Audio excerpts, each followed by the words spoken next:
A continuación, Noticiero Telesucesos. Clasificación A.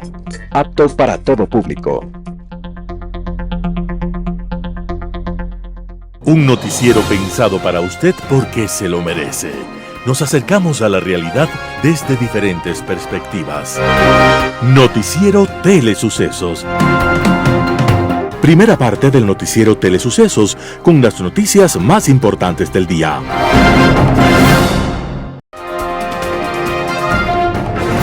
Un día como hoy. En la Europa del siglo XIX, como hoy en el mundo entero, las armas eran el gran negocio, y hubo un hombre que después de muchos fracasos económicos, terminó fabricando minas y proyectiles. A partir de entonces, uno de sus hijos soñó con perfeccionar elementos más poderosos de destrucción. Aquel jovencito se llamaba Alfredo Nobel, y aprovechando su vocación por la química, logró crear un poderoso explosivo. Y lo fue tanto que por un error destruyó su empresa y mató a varios trabajadores, entre ellos a su propio hermano. Ante el peligro, todos los países le prohibieron trabajar en su territorio, y Nobel tuvo que montar su empresa en un barco. Y cuando logró crear la dinamita y manipularla con seguridad, las grandes potencias del mundo no solo le ofrecieron su territorio, sino también la ciudadanía.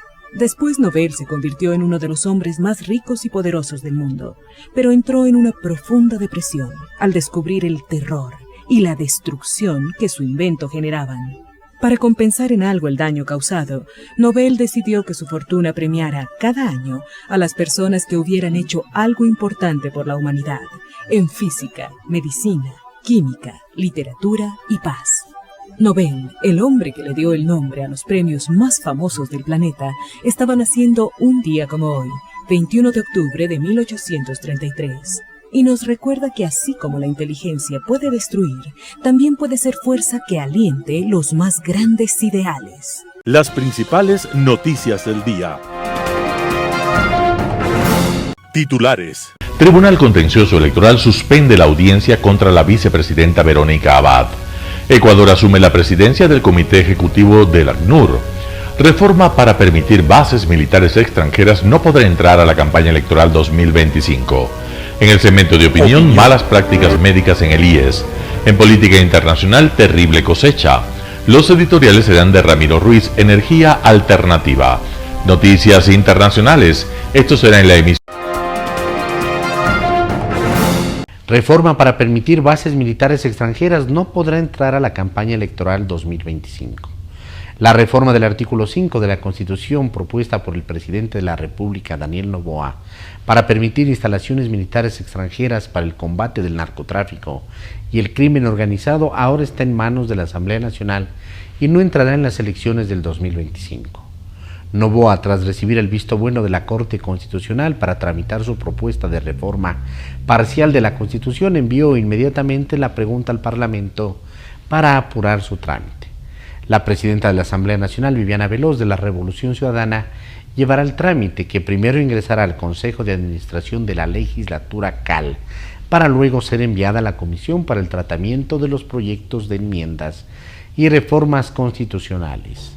El procedimiento está detallado en el artículo 442 de la Constitución, donde se establece que una reforma parcial que no restrinja los derechos ni las garantías constitucionales podrá ser enviado por el mandatario nacional a la Asamblea Nacional y recibir una resolución aprobada por la mayoría de los integrantes del Parlamento para que la materia sea consultada a los ciudadanos.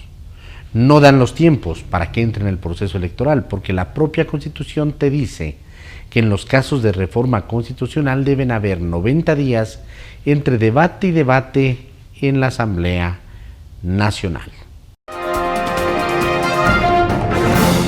Entrevista del día. En Radio Sucesos estuvo Hugo Acero, experto en temas de seguridad. Habló sobre el conflicto armado interno en Colombia y sus resultados en 30 años en el marco del juicio político de la ministra Palencia. Yo he venido trabajando desde los años 90 con la Presidencia de la República en temas de paz y en temas de seguridad con el presidente Gaviria.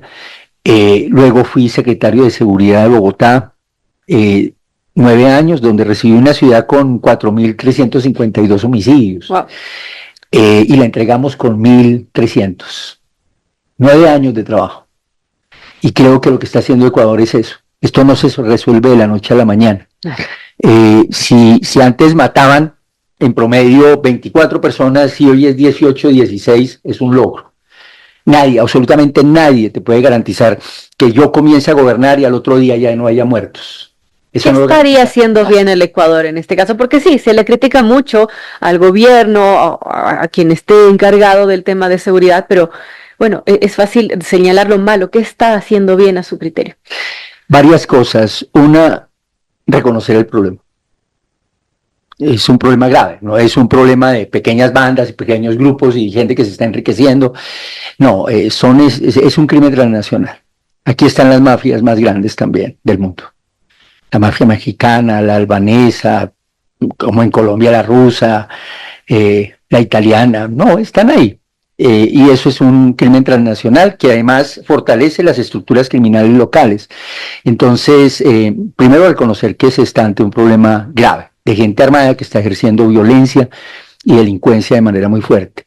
Segundo, tomar la decisión de enfrentarlos, porque una cosa es, yo siempre he dicho, no hay peor enfermo que aquel que no reconoce su enfermedad. Claro. A uno le puede decir, es un tumor pequeño. No, pero ese tumor va a crecer y te va a matar, así es el cáncer. ¿Sí? Es un lunarcito. No, no es un lunarcito, el lunarcito lo va a matar si no se cuida. Entonces, reconocer el problema y asumirlo y tomar una decisión de enfrentarlo. Es el segundo paso. El tercero es trabajar en equipo.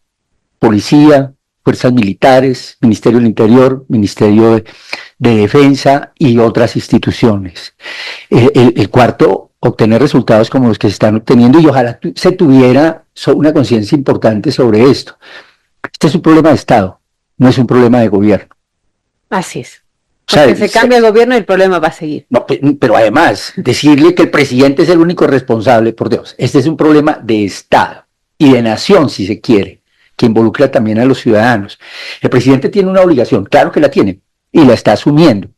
Los ministros tienen una obligación, la doctora Mónica Palencia, el ministro de Defensa tienen unas obligaciones y las están asumiendo. Ese es el Ejecutivo. ¿Dónde está el Legislativo? ¿Cuáles son las leyes del Legislativo que está promoviendo antimafia? ¿Cuáles son las leyes frente al terrorismo? ¿Cuáles son las leyes fuertes frente al lavado de activos? ¿Cuáles son las leyes fuertes frente al crimen transnacional que la Asamblea está promoviendo? ¿Dónde está la Asamblea? Frente al crimen, ¿cuál es la responsabilidad? Y esa es la responsabilidad que tiene cualquier Congreso, cualquier Asamblea. ¿Dónde están los jueces? ¿Dónde están los fiscales? ¿Dónde está la justicia? Y estoy hablando de los 3 poderes del Estado. Uno está asumiendo la responsabilidad que le corresponde. Y admirable también la tarea de la fiscal. La quiero resaltar. Admirable. Sí, del tema justicia hay algo que trabajar muchísimo, sí, porque la policía, Fuerzas Armadas se quejan que bueno, ellos hacen su trabajo, pero capturan a los delincuentes, para el día siguiente están saliendo libres. Hay que hacer un trabajo en equipo. Se necesita una unidad. Colombia ha obtenido resultados a partir de esa unidad y no ha sido en todos los gobiernos. Unos gobiernos han sido mucho más incisivos, mucho más fuertes y mucho más contundentes que otros. Y cuando hay gobiernos completamente débiles, esto crece. Esto crece. Claro. Y los que no asumen. Entonces, y también es un tema de los ciudadanos y de las comunidades. Es que es una, digamos, es un tema de nación, es un tema de poder vivir realmente en el país con cierto nivel, y ahí es donde entra a jugar todo el Estado en su conjunto, pero también las comunidades. Colombia ha hecho esfuerzos en todos los sentidos, y en muchos momentos ha sido precisamente la propia sociedad civil, las propias organizaciones que nos llamaron la atención. Recuerdo el secuestro, llegamos a tener en un año 3.500 secuestros efectivos. Y se organizaron la sociedad, mucha gente nos organizamos, inclusive en esa época hubo una carta que muchas personas firmamos que si nos secuestraban no pagábamos un solo peso para no financiar a la criminalidad. Pero ahí fue el nunca jamás, o el nunca jamás, digamos, el tema de país libre, que comenzó desde la sociedad civil a enfrentar el tema del secuestro y de alguna manera de la delincuencia. Pero también es una sociedad que en algunos casos ha tenido que aportar grandes recursos. Parte de la financiación del fortalecimiento de la seguridad y la justicia en Colombia viene un impuesto al patrimonio. Algunos lo llamaron el impuesto a la guerra. Sí, era el impuesto a la guerra, porque era para financiar las fuerzas militares y financiar la policía. De ahí sacamos, y de ahí se sacó los más de 160.000 millones de dólares para financiar. Bueno, acá se nos aumentó 3 puntos del IVA y bueno, todavía no vemos resultados. Pero falta, siempre falta. Yo lo digo porque yo estaba ahí al frente, digamos, tratando de fortalecer a la policía, a la justicia en Bogotá, una ciudad de 8 millones de habitantes. Y pasamos de manejar, en el caso de Bogotá, 10 millones de dólares a manejar, lo último que manejé fueron 480 millones de dólares. Vale. Entonces, eso potencia en términos de comunicación, formación del recurso humano, movilidad, armas, lo que se requiere para efectivamente garantizar la seguridad de los ciudadanos, y con eso se tienen resultados.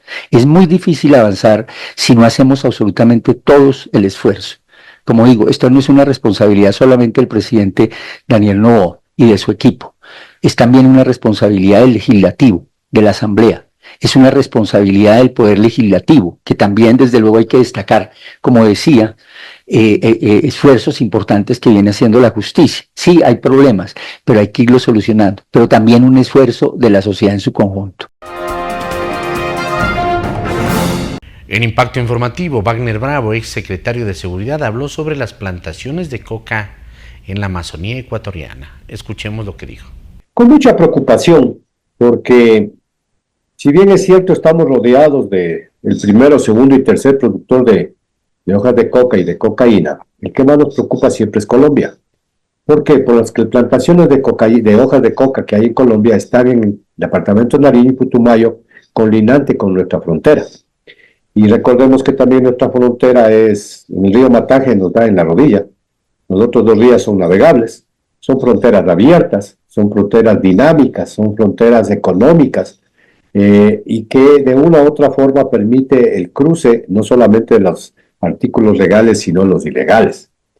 Pero Fuerzas Armadas, de lo que yo recuerdo, el Ejército fundamentalmente y la Marina en una parte de Esmeraldas, tenemos cerca de 20 destacamentos militares, que digo yo deben tener unos 50 hombres cada uno, y que son los dedicados a cuidar la línea de frontera. Porque en este informe que presenta el Departamento de Estado nos está diciendo que la mayoría de las plantaciones están en la línea de frontera, en el límite político internacional que tenemos con Colombia. Entonces, a lo largo de mi carrera militar, y creo que pueden corroborar otros compañeros militares, no hemos encontrado una plantación hecha a la medida o hecha por la mano del hombre.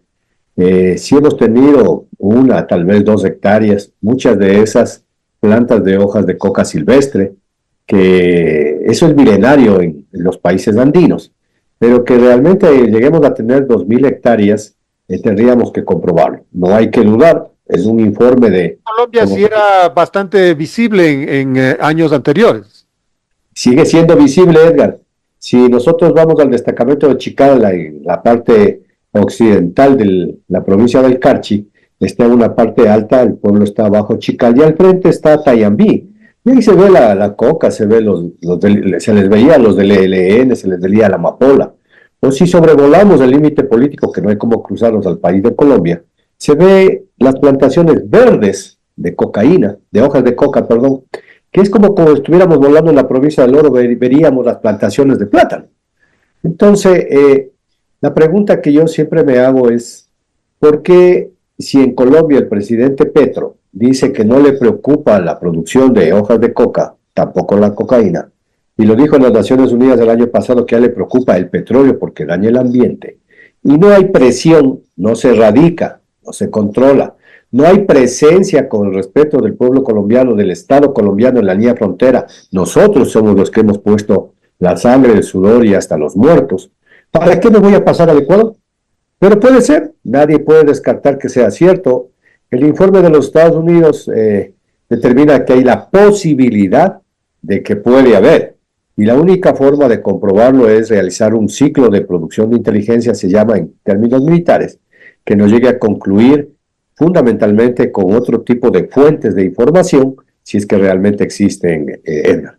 Ahora, sin confirmar el anuncio presidencial, El jefe del Comando Conjunto de las Fuerzas Armadas, Miguel Córdoba, aclaró ayer que las patrullas militares apostadas en Esmeralda, Sucumbíos, en Carchi, provincias fronterizas, están rastreando estas áreas de cultivo. O sea, ¿no le preocupa que haya la confirmación inmediata del sector militar? Recordemos que cuando el presidente hizo un juicio de valor y afirmó que había las 2.000 hectáreas, indicó que había ordenado a las Fuerzas Armadas que vayan y destruyan. La última parte del informe que lo presenta el Departamento de Estado de los Estados Unidos está dando la posición geográfica exacta, tal vez con aproximación a 1, a 2 o a 5 metros. Eso quiere decir que si vamos con GPS, vamos a llegar al lugar y lo podemos comprobar. Pero permíteme, Edgar, que rápidamente pueda decir que es un ciclo de producción de inteligencia. Las Fuerzas Armadas no actúan a la sordina, no vamos con palos de ciego. Las Fuerzas Armadas hacen una planificación militar para las operaciones. Y esto inicia siempre con inteligencia, no con información, porque la información tiene que comprobarse, tiene que seguir un proceso, un ciclo para que se vuelva realmente inteligencia, que de paso tiene que ser oportuna y confiable. En este caso, el informe de los Estados Unidos es producto de, lo podríamos llamar, de una agencia de búsqueda de información, que es el INL de los Estados Unidos, que como parte del Departamento de Estado, se dedica a monitorear los cultivos de coca. Y tiene una fuente. ¿Y cuál ha sido la fuente? Los satélites, según lo que nos pone el informe, y algunos otros tipos de situaciones geográficas, pero determina exactamente en la primera parte que dice hallazgos, en que se han detectado de 2 a 17 hectáreas de cultivos de coca en las provincias de Esmeralda, Sucumbíos y Orellana, Carchi, perdón. Y como el satélite que debe estar no sé a qué altura fuera de la atmósfera del mundo, debe estar a unos 40.000, 50.000, 100.000 pies de altura, determina en la selva, que es completamente verde, que hay ciertos espacios en donde se ha deforestado la selva, se ha cortado la selva primaria, que puede ser producto de la minería ilegal, puede ser producto de la tala de árboles, puede ser producto de los mismos ciudadanos que viven ahí en frontera, que han volado los árboles para hacer sus chacras, para sembrar maíz, yuca o cualquier otra cosa. Pero como ya se determina, ellos hacen una proyección, desde mi punto de vista, puedo estar equivocado, de que podrían haber 2.000 hectáreas de plantaciones de hojas de coca. Y dice posiblemente el informe. Y hay que creerlo. ¿Por qué? Porque es una fuente que nosotros llamamos en inteligencia A1. Viene de un estado, un país, Estados Unidos, y de una fuente que es certera, pero que ya no está diciendo posiblemente hay. Y también nos está recomendando vayan y en situ, que es la otra forma de comprobar la información y, como digo, volverla inteligencia, es la fuente humana. Si van las patrullas militares, están los puntos, lo ha dicho ayer el almirante Córdoba, comandante de la Fuerza Naval, porque no está aquí el jefe del Comando Conjunto, que se están yendo allá y que se está patrullando y se debe llegar a los lugares. Un panorama de noticias para su estatura intelectual.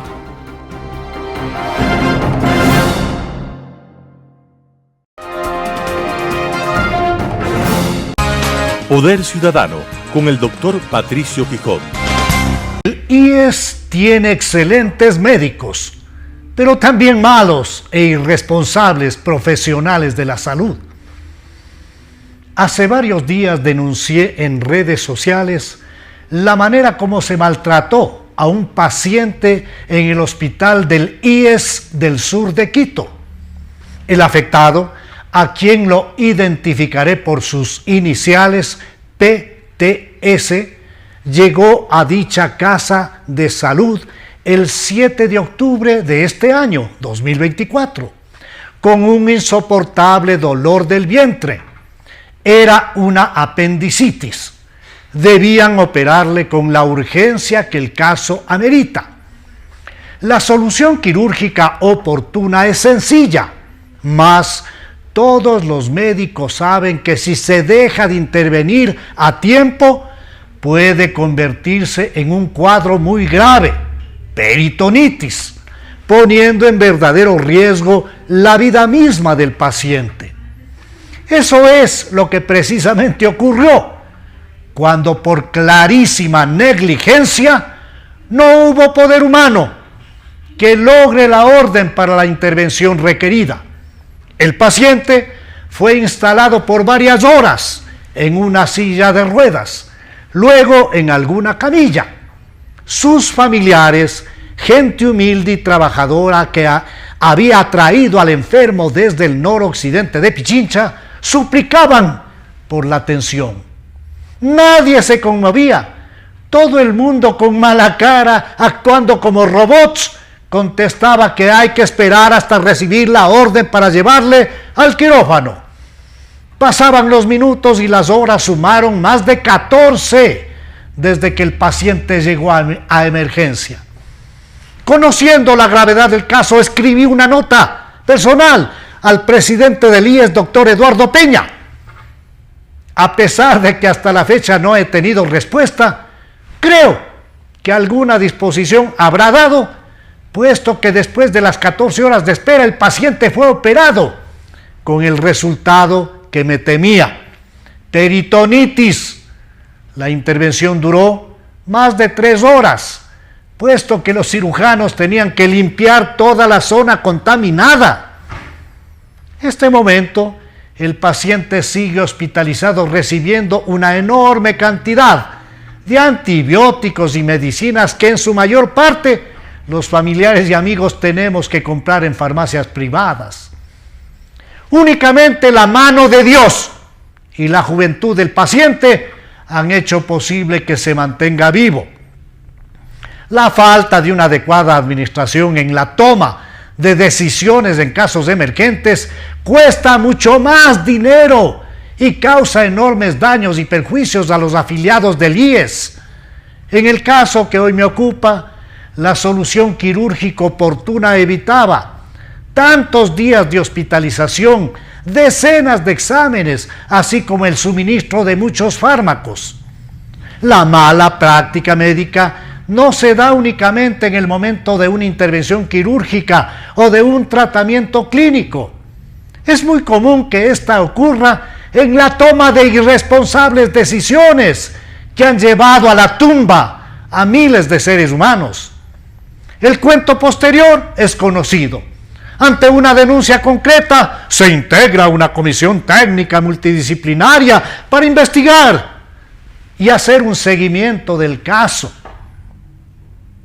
Conozco que hay decenas de denuncias, llevadas unas por las defensorías del pueblo y otras por abogados particulares, sin que existan efectivos cambios que conduzcan a una adecuada, oportuna y prolija atención a la que todos los afiliados al Instituto Ecuatoriano de Seguridad Social tenemos derecho. Conozco a muchísimos profesionales de la salud que trabajan para el IES, que se merecen el más alto respeto, consideración y aprecio por su calidad profesional, pero ante todo por su calidad humana, que al parecer para otros les es esquiva. Valoro en alto grado a los galenos que entregan su vida en favor de salvar vidas ajenas, actuando con ética, seriedad, honestidad, oportunidad, conocimiento y entrega. Asimismo, desprecio a los profesionales de la salud que tienen un trato déspota, indiferentes frente al dolor humano, que han mercantilizado a tal grado su profesión que creen que atendiendo en el IES están haciendo una obra de caridad. A esos malos profesionales hay que recordarles con claridad que son los afiliados y los jubilados los que les pagan el sueldo, por lo que tienen el deber de prestar una atención más humana, más amable, más digna. A esos malos profesionales hay que decirles que existen reglas legales que penalizan la mala práctica médica. A esos malos profesionales hay que identificarles para que no sigan haciendo daño. Global Hoy con Alan Carney.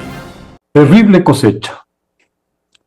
Las históricas tradiciones que nos relatan el hábito de decapitar a los enemigos y poner sus cabezas en exhibición, sea en picas que se colocaban en las murallas de las ciudades a manera de trofeos o ejemplo, o en bandejas como en la historia de Juan Bautista, para exhibirla al público presente como evidencia del final de un molesto opositor, han estado presentes en numerosos lugares y momentos.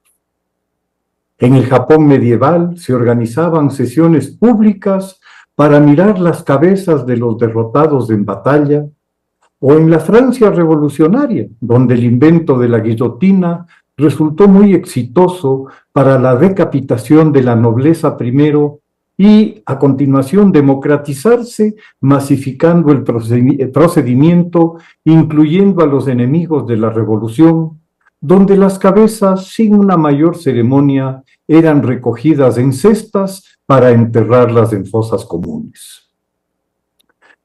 No es que hoy estemos muy lejos de esa práctica venerable, que ha sido recuperada por los cárteles mexicanos y sus sucursales para intimidar a sus rivales o a quienes no se alinean con ellos, como en el caso reciente del alcalde de Chilpancingo, posesionado ni una semana antes, al que decapitan dejando su cabeza sobre una camioneta, y a la recién electa presidenta de México balbuceando un supuesto plan de seguridad. Esta práctica se ha trasladado incluso a la metáfora para dramatizar la salida de ministros de un gobierno o gerentes de una empresa, dando la expresión decapitar más fuerza a la información. Pero todavía podemos hallar una acepción que mantenga por un lado su metafórico contexto literario unido al del físico exterminio del opositor. Es el caso que está en proceso desde al menos hace un año en el antiguo conflicto en Medio Oriente, que en Medio Oriente libran palestinos, israelíes, iraníes y otros habitantes de la región. Desde el sorpresivo ataque de Hamas del 7 de octubre del año pasado al sur de Israel, con las secuelas de vejámenes, violaciones y asesinatos que Hamas aplicó indiscriminadamente a mujeres, niñas y ancianos, matando a 1.200 personas y secuestrando a 250 rehenes, de los que poco o nada se sabe. El primer ministro Benjamín Netanyahu prometió una terrible venganza a los terroristas de Hamas, la destrucción de su organización y el exterminio de sus milicianos y de su liderazgo. En ese proceso, Israel ha sido implacable, eliminando a tal vez 15.000 de los milicianos de Hamas en Gaza, sin importarle que en el proceso mueran unos 30.000 civiles, mujeres y niños incluidos. La búsqueda de la dirigencia militar y política de la organización terrorista ha sido el objetivo fundamental de las fuerzas israelíes, junto al rescate de los rehenes, que no ha resultado particularmente exitoso, al estar estos frecuentemente protegiendo a los terroristas como escudos humanos. Pese a ello, numerosos comandantes de Hamas han sido eliminados, revelándose un importante trabajo de la inteligencia israelí en ubicarlos y abatirlos, nuevamente sin importar el costo. Particularmente espectacular fue el asesinato de Ismail Haniyeh, principal figura política de la organización, por las circunstancias que rodearon al ataque. Una enorme humillación mundial para la teocracia iraní, pues el hecho se dio en Teherán, en una casa de seguridad a cargo de la Guardia Republicana, en medio de la posesión del recién electo presidente iraní. Israel dejó en claro que su capacidad de ataque al más alto nivel trasciende de lejos a sus fronteras, un aterrador mensaje a toda la dirigencia iraní, que de paso ha lamentado la pérdida de 3 generales de la Guardia en otro ataque israelí en Damasco, al destruir con un ataque aéreo el consulado iraní en Siria. Otra vez se hizo evidente el conocimiento previo de la presencia de esos oficiales por parte de Israel para lanzar un ataque tan preciso. Pero sin duda alguna, el principal éxito para el Mossad sería su sofisticada y compleja operación para decapitar a Hezbollah, luego de haber infiltrado su línea de aprovisionamiento y manipular los buscapersonas y walkie-talkies, incorporándoles un explosivo que se podía detonar a distancia cuando el Mossad lo estimara conveniente. Esa fecha llegó el 17 de septiembre pasado, cuando varios miles de pagers fueron detonados al activarse por un mensaje que era abierto por el usuario. Si bien la carga explosiva no podía ser muy grande, para su tamaño era potente, capaz de provocar heridas de diversa gravedad, desde la pérdida de manos hasta la ceguera e incluso algunos muertos. El siguiente día, el 18, se repitió la historia, esta vez con la explosión de los walkie-talkies de las milicias, que por su tamaño resultaron más letales, al matar a unos 30 oficiales. El desconcierto más absoluto cundió en Hezbollah tras perder sus supuestas líneas seguras de comunicación.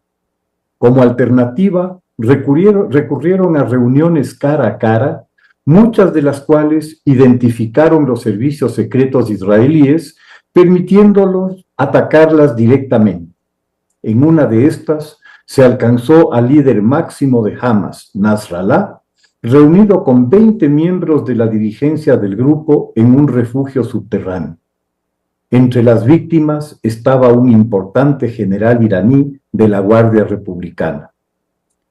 Su sucesor presunto, Safiedineh, fue abatido en otro ataque aéreo, lo que efectivamente ha reducido las capacidades de la milicia severamente, una situación aprovechada por Israel para lanzar una importante operación terrestre y aérea sobre Líbano, principalmente Beirut, en sus barriadas chiitas y en el sur del país. Es evidente la intención de Israel de eliminar al máximo posible la capacidad misilística de Hezbollah, paralizándolo por mucho tiempo. La solución militar que Israel ha aplicado en la Franja de Gaza parece repetirse en Líbano. El timing de Netanyahu ha sido preciso, al coincidir el pico de su ofensiva con la fecha 7 de octubre, aniversario del ataque terrorista de Hamas, apoyado por los otros proxies de la teocracia iraní, Hezbollah y los hutíes del Yemen. El grave error del Mossad al no haber detectado a tiempo los planes de Hamas ha sido superado por lo conseguido al decapitar, de nuevo, a sus dos enemigos más cercanos, quedando pendiente su respuesta a Irán por los ataques con misiles balísticos en venganza por perder a las cabezas principales de sus proxies. Una que, según ha afirmado Irán y a pedido de Estados Unidos, no será contra la industria petrolera iraní por el posible impacto en los precios del crudo en un momento delicado para la economía global, ni tampoco contra instalaciones nucleares iraníes. Ya veremos, dijo el ciego. Mientras tanto, la noticia de la muerte en combate de Yahya Sinwar, cabeza de Hamas tras el asesinato de Haniyeh, que se confirmó ya, marca un momento que tal vez pueda abrir espacio a un armisticio y la búsqueda de una salida no militar, como lo ha expresado Kamala Harris, muy afectada en su campaña por la situación en Oriente Medio. Netanyahu tiene todavía una ventana de medio mes para hacer básicamente lo que le parezca, a sabiendas de que en Estados Unidos nadie va a decirle nada hasta que las elecciones presidenciales se celebren el próximo mes de noviembre. Mientras tanto, queda mucha tela por cortar. Muchas gracias. Editorial. Energía alternativa. Ramiro Ruiz. Uno de los grandes problemas del sistema eléctrico del país es sin duda la dependencia en el uso de un solo recurso natural como el agua. En época de lluvias, las principales hidroeléctricas cubren hasta el 90% de la demanda. Sin embargo, en el estiaje la capacidad cae a la mitad o menos. Por esta razón, el país debe buscar soluciones definitivas.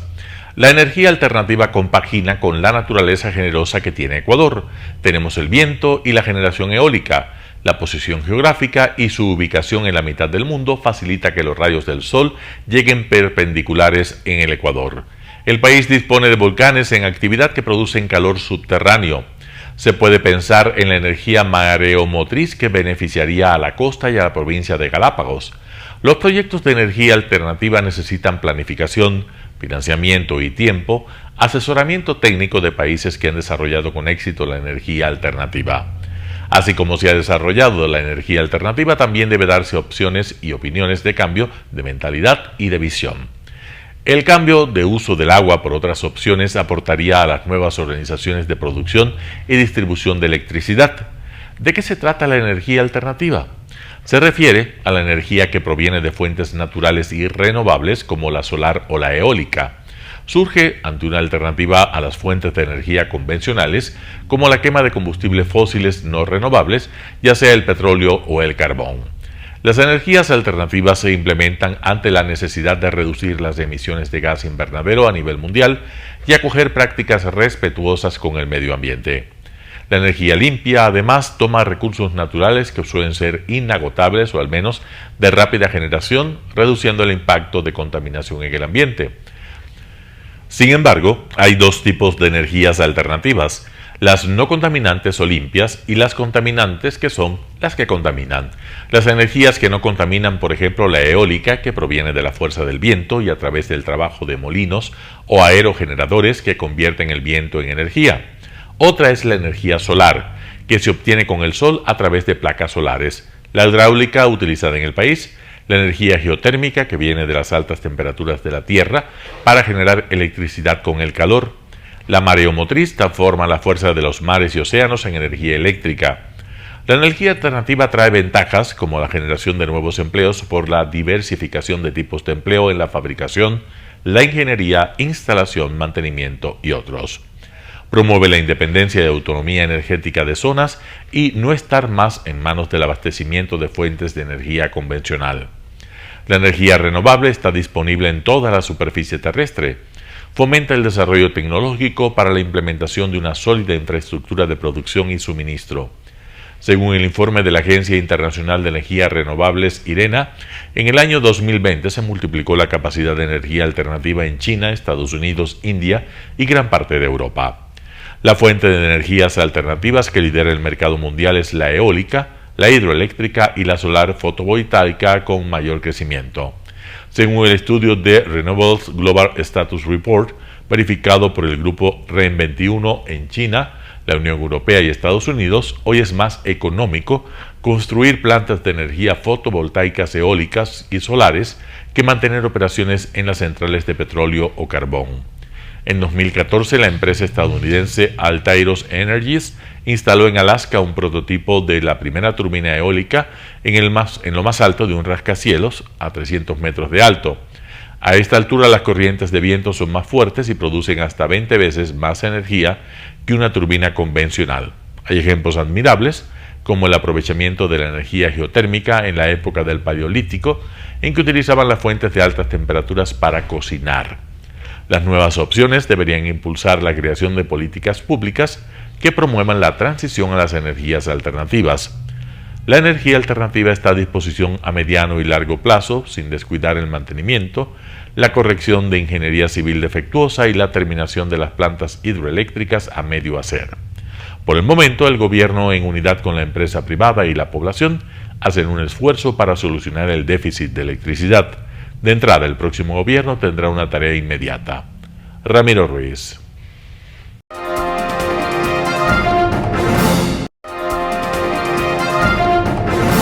Noticias internacionales.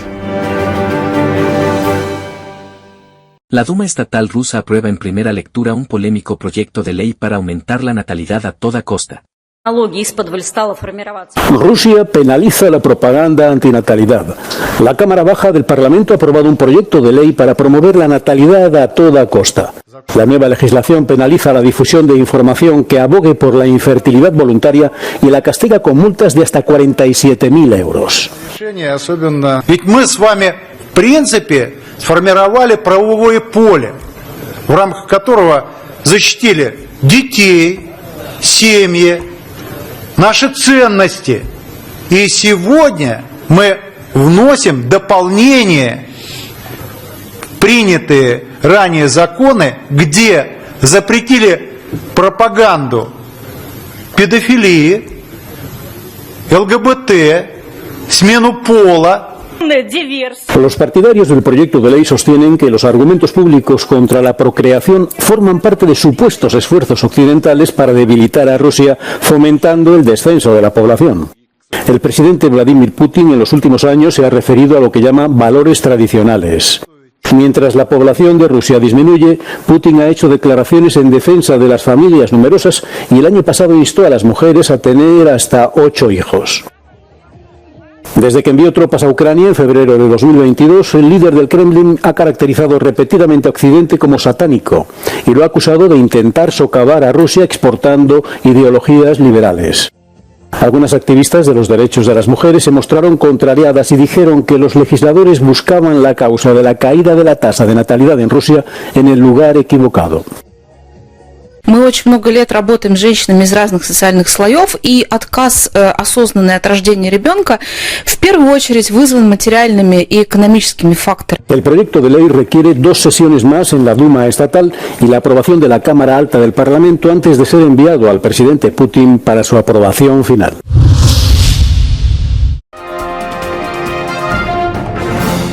Musk celebra su primer acto de campaña republicana en solitario y pide el voto anticipado para Trump. Elon Musk celebró el jueves su primer evento en solitario en apoyo a la candidatura presidencial del republicano Donald Trump. Lo hizo en el decisivo y disputado estado de Pensilvania, donde el multimillonario fundador de Tesla y SpaceX animó a la multitud a votar de manera anticipada, a pesar de que el propio Trump lleva años sembrando dudas infundadas sobre el método. We want secure borders. We want safe cities. Sensible spending, so that we don't have crazy inflation. We want freedom of speech. We want the Constitution to be upheld.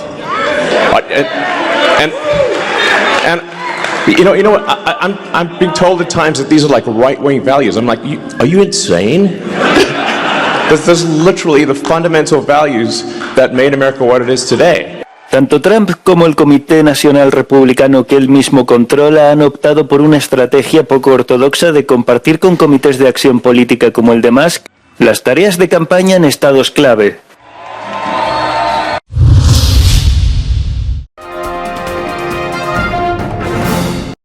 Estados Unidos sanciona a empresas chinas por brindar apoyo militar a Rusia. Estados Unidos anunció este jueves sanciones contra 2 empresas chinas, una rusa y un individuo ruso por su trabajo para diseñar, construir y facilitar drones de largo alcance al gobierno de Vladimir Putin en su ofensiva contra Ucrania. Las medidas punitivas se dan mientras el presidente Joe Biden inicia su visita a Berlín, donde se reunirá con los líderes de Alemania, Francia y el Reino Unido para hablar sobre la guerra en Ucrania, entre otros temas. Una empresa china que fabrica un arma que Rusia luego utilizó en el campo de batalla. Por eso impusimos las sanciones que aplicamos hoy y por eso seguimos trabajando con nuestros aliados y socios alrededor del mundo para dejar claro a China que esta práctica es inaceptable.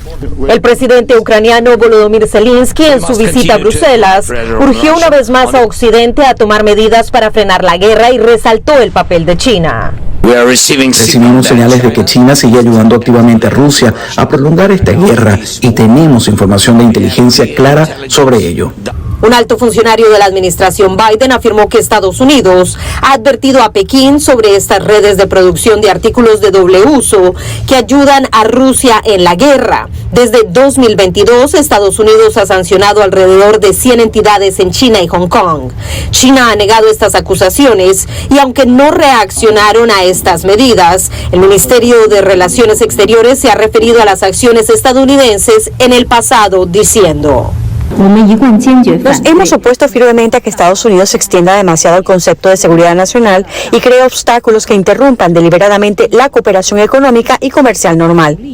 La reciente confirmación de que las autoridades israelíes dieron de baja a Yahya Sinjar, mente maestra del ataque del 7 de octubre en Israel, podría cambiar la agenda en Berlín, mientras se generan cuestionamientos sobre el futuro de los secuestrados y un posible cese al fuego en Gaza. Celia Mendoza, Voz de América, Departamento de Estado.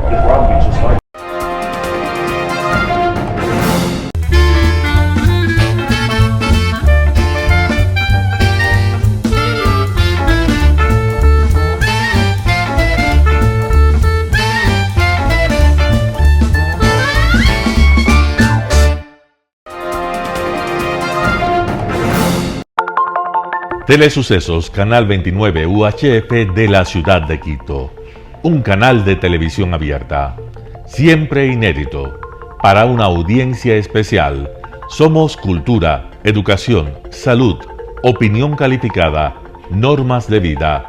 Y todas las tardes, de lunes a viernes, desde nuestros estudios en Arena Telesucesos, escenario propio destinado a promover el deporte.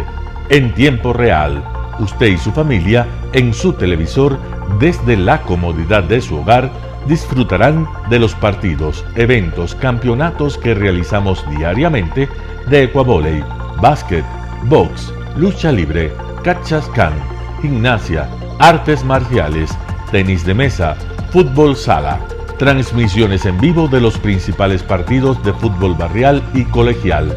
En fin, somos un canal inédito, inéditos en el deporte. Transmisiones de acción y conocimiento en el deporte. Espacio diario conducido por el arquitecto David López todas las tardes, de lunes a viernes, de 4 a 5 de la tarde. Siempre inéditos y distintos, siempre jóvenes.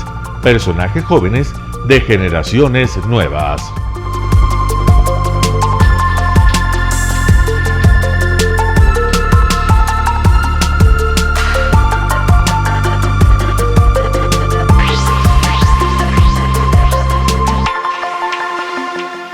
El término arena dejó tiempo atrás de ser sinónimo de muerte. Hoy es un espacio de vida, de desarrollo de una de las actividades básicas del comportamiento humano, el deporte, que quizá, como ninguna, moviliza sentimientos y emociones, elimina como principio la violencia, intereses personales, trampas, desunión e intrigas. El deporte, con sus valores, solo deberá entregar mensajes de bien para mejorar las actuales estructuras sociales y políticas en deterioro en las que vive nuestro país. Hoy entregamos a nuestra audiencia de la ciudad de Quito deportes y en especial a la parroquia de Calderón, uno de los sectores populares de mayor desarrollo de la ciudad, con una población estimada en 1 millón de habitantes que están en contacto diario con el canal 29 UHF, presente con sus instalaciones deportivas en Llano Grande, su centro de gravedad. Telesucesos, desde nuestro estudio principal y en el de Arena Telesucesos, es el único medio de televisión que transmite de lunes a viernes 4 horas diarias de diversos eventos y novedades deportivas: el ecuavóley, básquet, tenis de mesa, halterofilia, taekwondo, esgrima, box, cachascán, gimnasia olímpica. Pueden ser observados en Canal 29 UHF y en todas las redes sociales en su televisión, sin ningún costo, desde la comodidad de su hogar, en nuestro canal y en las redes sociales. Arena Telesucesos es el escenario en donde el deporte tiene vida. Nuestros invitados y jugadores están en la cancha junto a usted y como nunca antes en la pantalla de su televisor, acercándole a un espectáculo inolvidable de luz, color y fiesta. Por fin usted encuentra el deporte que practica y que nunca es transmitido ni considerado por otros medios de comunicación con la importancia que nosotros le damos. El ecuavóley es el gran protagonista en una cancha con todos los estándares y comodidad para su práctica. Es el único deporte ecuatoriano con partida de nacimiento ecuatoriana. Somos inéditos, nos acercamos al deporte popular de nuestra gente que comparte nuestros esfuerzos. En Arena Telesucesos, aparte del atractivo de los eventos deportivos que transmitimos con nuestra señal a los televisores de su hogar, también entregamos muchos de los valores que encierra el deporte y en especial privilegiamos nuestra identidad nacional en el ecuavóley, jerarquizando su presencia como el deporte con partida de nacimiento en nuestro país. Telesucesos no solo entrega en su programación de deportes un espectáculo, sino que impulsa, privilegia y exige a quienes participan que sean parte de los valores y méritos que el deporte encierra: esfuerzo, superación, perseverancia, respeto, solidaridad, compañerismo, disciplina, puntualidad, sana competencia, honradez en la cancha y fuera de ella. La práctica deportiva siempre generará beneficios positivos para su cuerpo y entregará salud estable, pero refuerza además la identidad personal y premia siempre el éxito conseguido. Estamos entregando a nuestra ciudad con Arena Telesucesos un esfuerzo más de un medio que es fiel a su identidad y que a través de sus contenidos de salud, cultura, opinión calificada y ahora deportes, pretende difundir lo que, aparte del entretenimiento, requiere nuestra gente. Lo hasta ahora realizado está hecho con mucho esfuerzo, pasión y el entusiasmo de nuestra parte, de nuestros empleados, trabajadores y pequeños empresarios que creen en nuestras motivaciones. Hemos dado los primeros pasos para este proyecto que seguiremos haciéndolo gracias a ustedes. ¿Cómo llegar? Nuestras instalaciones se encuentran en el norte de la ciudad, en un sector de gran crecimiento y desarrollo urbano al que se accede a través de la vía E35, más conocida como la Avenida Panamericana Norte. Desde el centro comercial El Portal, a 2 kilómetros a la derecha, se encuentra la calle García Moreno, antiguo camino a Llano Grande, una arteria en la que se desarrollan dinámicos comercios. Junto al centro comercial Ciudad Alegría, a 100 metros, hemos llegado a nuestras instalaciones, Arena Telesucesos, la cancha del Ecuavóley.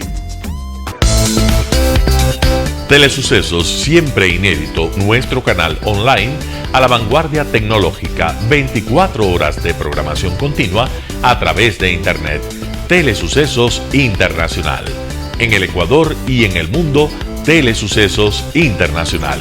¿Cómo lo sintoniza? Ingresando a www.telesucesos.net. Telesucesos Internacional.